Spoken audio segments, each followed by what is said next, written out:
It all began on a humid summer morning when Karen, the infamous HOA enforcer, decided she could assert authority over my land by cutting fences and laying unauthorized pipes across my property.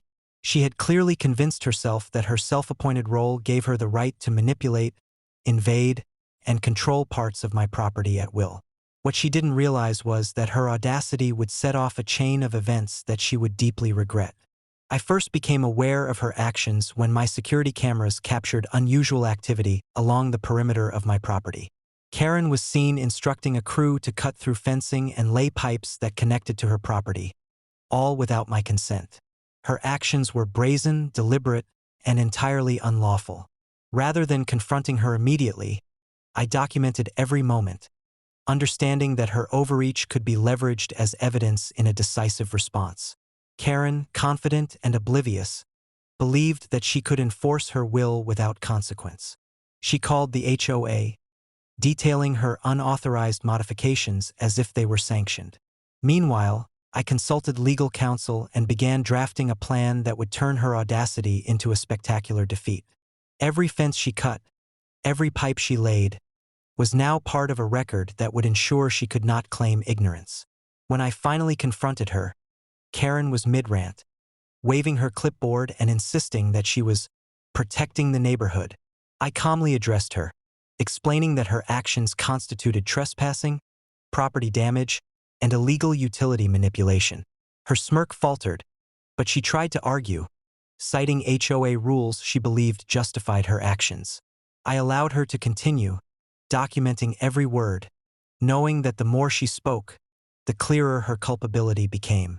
The turning point came when I revealed the next step of my plan. I had purchased the source of the water supply that her pipes were connected to. Within minutes, I gained the ability to control the flow, effectively shutting off her unauthorized access.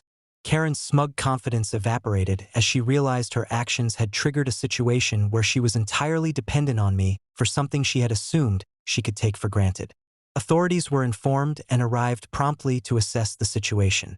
Reviewing my documentation, property deeds, and security footage, they confirmed that Karen's actions were unlawful. She was formally cited for trespassing, property damage, and unauthorized utility interference. Neighbors, who had witnessed parts of the confrontation, whispered in disbelief at the audacity of her attempt and the swift and decisive consequences that followed. I didn't stop there. To prevent any future interference, I implemented permanent safeguards, upgraded fences, reinforced property boundaries, legal documentation, and surveillance systems ensuring immediate detection of any attempts to violate my property. Karen's brazen action had inadvertently guaranteed her future futility.